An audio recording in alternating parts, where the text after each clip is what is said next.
करत होबू।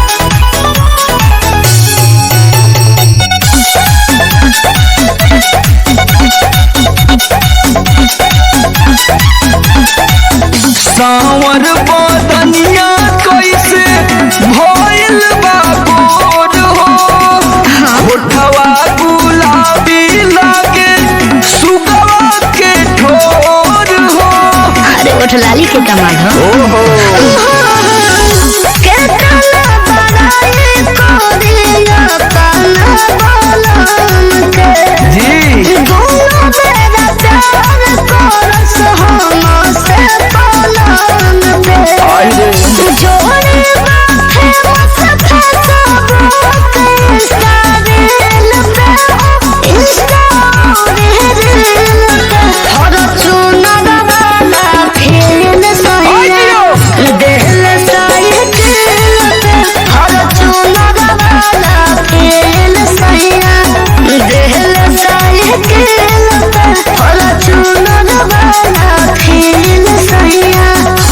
दसों अंगुरी घी में हुई तोहार।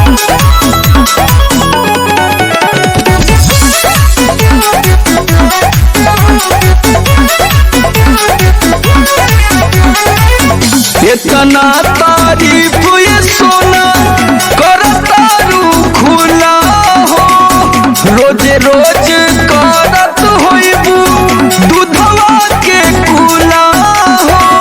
अरे हाँ हो राज करता रू के राजा हमर जान हो रे